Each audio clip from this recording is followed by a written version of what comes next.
আলাইকুম। আজকে রেসিপি নিয়ে চলে এসেছি লোটে শাক গরুর মাংসের বাহার। তো প্রথমে আমি আদা রসুনটা পেস্ট করে নিলাম। দেখুন আদা রসুনটা ঢেলে নিলাম। এখন আমি মিক্সির জারে দিয়ে দিলাম। দেখুন ধনিয়া, কালো গোল, মৌরি, জিরা, পরিমাণ মতো জল দিয়ে দিলাম। দেখুন আমি আমার পরিমাণ মতো সব মশলা নিচ্ছি, আপনারা আপনাদের পরিমাণ মতো নেবেন। তো কাজু বাদাম পোস্ত ভিজিয়ে রেখেছিলাম, এটা মিক্সিতে দিয়ে দিলাম আমি। তো এটা মিক্সিতে পিষে নিলাম। তো পিষা হয়ে গেছে দেখুন। তো এটা ঢেলে নিলাম, আবার এটা ঢেলে নিলাম। তো আমি আগে থেকে কুকার বসিয়ে দিয়েছিলাম পরিমাণ মতো তেল দিয়ে। তেল গরম হয়ে গেছে, এর মধ্যে আমি গোটা গরম মশলা দিয়ে দিলাম। 3 টুকরো দালচিনি, 4টি ছোটো এলাচ মুখ ফাটিয়ে দিয়েছিলাম, 2টি তেজপাতা দিয়ে দিলাম। তো 2টি তেজপাতার পর আমি হালকা ভেজে নিতে হবে মশলাটা। পেঁয়াজ কুচি দিয়ে দিলাম, পেঁয়াজ কুচিটা লাল করে ভেজে নিতে হবে। তো নাড়াচাড়া করতে হবে কিছুক্ষণ। এভাবে নাড়াচাড়া করার পরে দেখুন লাল হয়ে এসেছে। তো লাল হয়ে গেছে যখন, এর মধ্যে আমি গরুর মাংসটা দিয়ে দিলাম। তো একটু নাড়াচাড়া করে নিচ্ছি। দেখুন পেঁয়াজ লাল হয়ে গেছিলো, ওর ওপরে গরুর মাংসটা দিয়ে একটু নাড়াচাড়া করলে কি তো মাংসের মধ্যে কালারটা সুন্দর আসে। একটু নাড়াচাড়া পরে দেখুন আমি আদা রসুন পেস্ট দিয়ে দিলাম।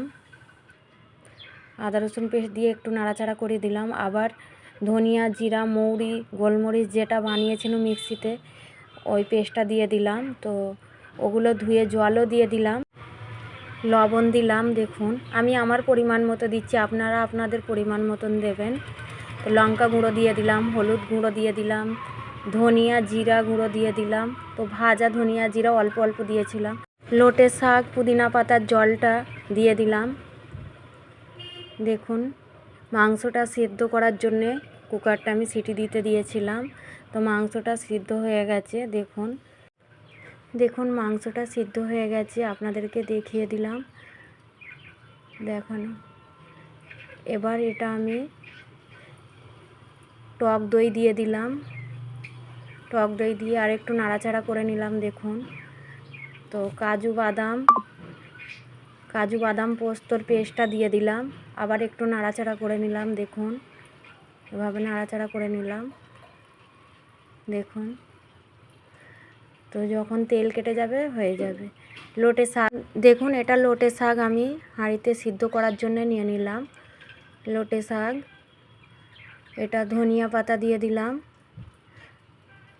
ধনিয়া পাতা লোটে শাক সিদ্ধ করার জন্য দিলাম। তো পুদিনা পাতা দিলাম,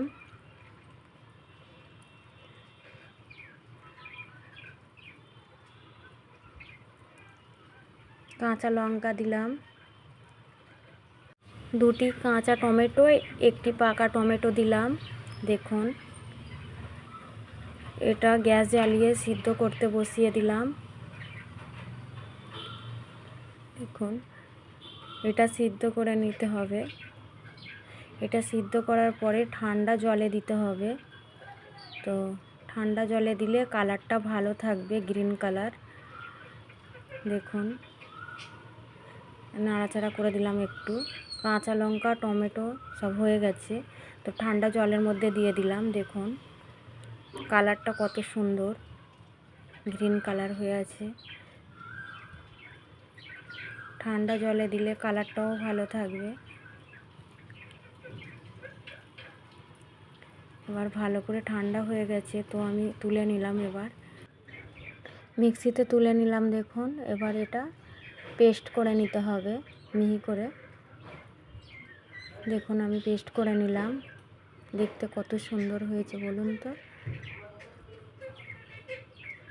দেখুন হয়ে গেছে পেস্ট। কড়াই বসতে দিলাম, বাটার দিয়ে দিলাম কড়াইয়ের মধ্যে, অল্প বাটার দিয়ে। তো জিরা দিলাম, কাঁচা জিরা ওর মধ্যে দিয়ে দিলাম বাটারের মধ্যে। তো শাকের পেস্টটা আবার দিয়ে দিলাম। লোটে শাক, পুদিনা পাতা, ধনিয়া পাতা, কাঁচা লঙ্কা, টমেটো। তো মাংস কষানো ছিল, মাংসটা দিয়ে দিলাম। একটু নাড়াচাড়া করে নিলাম। দেখুন দেখুন নাড়াচাড়া করতে ওর ওপরে তেল কাটছে। তো অল্প জল আমি মিক্সি জারটা ধুয়ে দিয়ে দিলাম।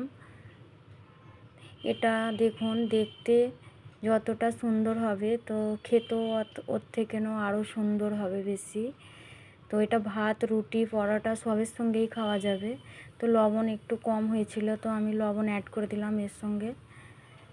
দেখুন আমি আমার পরিমাণ মতন করছি, বারবার বলছি আপনারা আপনাদের পরিমাণ মতো করবেন, যতটুকু নেবেন পরিমাণ মতো নেবেন। তো গরম মশলার গুঁড়ি দিয়ে দিলাম আমি। গরম মশলার গুঁড়ি দিয়ে একটু নাড়াচাড়া করে দিলাম। দেখুন তো তেল ওপরে দাঁড়িয়ে গেছে, দেখুন হয়ে গেছে রেসিপিটা।